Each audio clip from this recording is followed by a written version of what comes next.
O Senhor esteja convosco. Proclamação do Evangelho de Jesus Cristo segundo São Marcos. Naquele tempo, discípulos estavam caminhando, subindo para Jerusalém.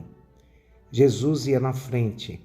Os discípulos estavam espantados e aqueles que iam atrás estavam com medo. Jesus chamou de novo os 12 à parte e começou a dizer-lhes o que estava para acontecer com ele. Eis, estamos subindo para Jerusalém, e o Filho do Homem vai ser entregue nas mãos dos sumos sacerdotes e os doutores da lei. Eles o condenarão à morte e o entregarão aos pagãos. Vão zombar dele, cuspir nele, vão torturá-lo e matá-lo. E depois de 3 dias ele ressuscitará. Tiago e João, filhos de Zebedeu, foram a Jesus e lhe disseram: Mestre, queremos que faças por nós o que vamos te pedir. Jesus perguntou: Que quereis que eu vos faça? Responderam eles: Deixa-nos sentar uma à tua direita, outra à tua esquerda, quando estiverem na tua glória. Jesus então lhes disse: Vós não sabeis o que pedis. Por acaso podeis beber o cálice que eu vou beber?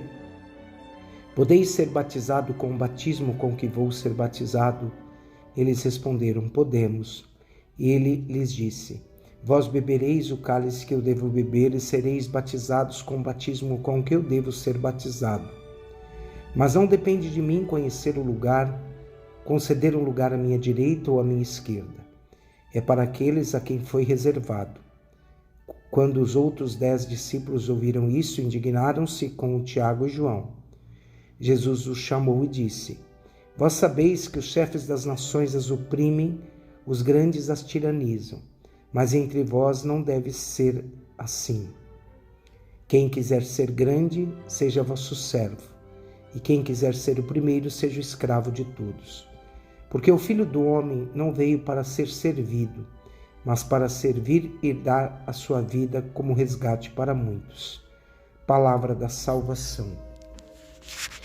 Meus irmãos e minhas irmãs, novamente explicando, nós estamos no meio do Evangelho de São Marcos. O Evangelho vem fazer uma catequese, colocar uma meditação, um ensinamento profundo no coração dos discípulos de como deve ser a vivência e o seguimento de Jesus. Primeiro, lembramos que nós estamos lendo o livro do Eclesiástico. E o livro do Eclesiástico, no dia de hoje, ele coloca para nós essa passagem bíblica que nos diz que é importante nós pensarmos, que é uma oração profundamente que vem tocar o nosso coração. E ele diz que nós devemos viver essa oração e servir a Deus como um redentor, ou seja, a oração deve buscar a glória de Deus. Diante disso, meus irmãos e minhas irmãs, que eles vos reconheçam como nós reconhecemos, que não há Deus além de vós, Senhor. Fazei-nos milagres e renovai os prodígios. Reuni todas as tribos. E assim, essa oração vai sendo meticulosamente traçada e colocada no coração daquele povo que se dirige a Deus. Então a oração deve buscar, acima de tudo na nossa vida, a glória do Senhor. Assim, chegamos no Evangelho, o Evangelho coloca para nós vemos que Jesus, no Evangelho de hoje, ele está indo, Jesus ia na frente, os discípulos estavam espantados e aqueles que estavam indo atrás estavam com medo. Primeiro, Marcos quer colocar um ensinamento muito profundo em nosso coração. Nós não somos chamados para ir na frente de Jesus, porque é Ele que conduz, é Ele que vai à nossa frente. Seguir Jesus é colocar-se em marcha, é segui-lo até a Jerusalém celeste, é ouvir a palavra do Senhor. Muitas vezes nós buscamos na nossa atitude de fé não irmos atrás do Senhor, mas com as nossas concepções, com os nossos valores, com as nossas atitudes, nós muitas vezes buscamos ir na frente de Jesus. Lembremos, meus irmãos, que quem não segue Jesus, mas vai na frente dele, se perde. E nós não podemos nos perder. Ir atrás de Jesus é se entregar, é dar os mesmos passos e deixemos que Ele vá à frente.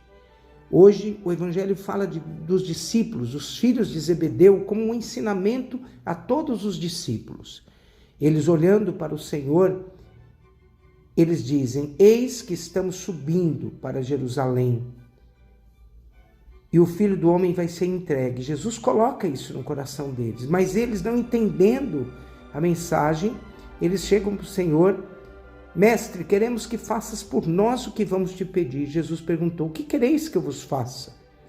Deixa-nos sentar um à tua direita e outro à tua esquerda, quando estiveres na tua glória. Jesus então vai dizer: vós não sabeis o que pedis. Por acaso vocês são capazes de beber o cálice que eu vou beber? Lembremos, meus irmãos, que esse cálice de Jesus é a cruz, é a entrega, é a doação. Esse modelo que Jesus deu a nós de entrega, Ele vai chamar de cálice. Senhor, se for possível, afasta de mim este cálice, mas que não seja feita a minha vontade, mas a tua. Os filhos de Zebedeu compreenderão tudo isso posteriormente e vão realmente beber do cálice do Senhor, porque vão ter uma progressão e maturidade na sua fé. Lembremos, meus irmãos, o que o Evangelho toca o nosso coração.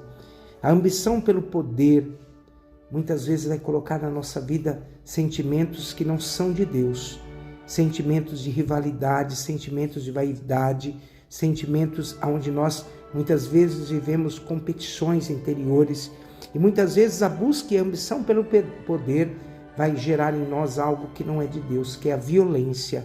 E essa violência Jesus não quer que haja no nosso coração. Os irmãos são movidos por uma ambição, mas muitas vezes nós também vivemos essa ambição no mundo que estamos vivendo.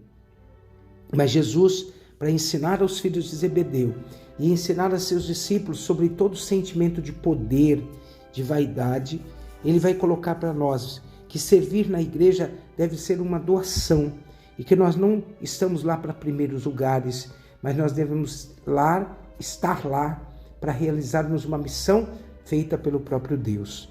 Ser o servo é o recado permanente para todos nós. Quem quiser ser grande, que seja o servo. E quem quiser ser o primeiro, que seja o escravo de todos. E Jesus vai ensinar isso, porque o Filho do Homem não veio para ser servido, mas para servir. Então, aprender de Jesus o que significa ser este servo, mas para servir e dar a sua vida como resgate em favor de muitos. E assim, Jesus ofereceu a sua vida para nós. Como podemos, meus irmãos, diante dessa palavra, como podemos, do mesmo modo como Jesus ofereceu a sua vida, como nós poderemos colocar a nossa vida para a salvação dos nossos irmãos? Deixemos-nos iluminar pela palavra de Deus neste dia. Deixemos-nos transformar por esta palavra e que nós, meus irmãos e minhas irmãs, configuremos a nossa vida ao Cristo sofredor, ao Cristo que deu a vida e não buscou os primeiros lugares, mas procurou fazer a vontade do Pai que está nos céus. Abençoe-vos o Deus Todo-Poderoso, o Pai, o Filho e o Espírito Santo. Amém.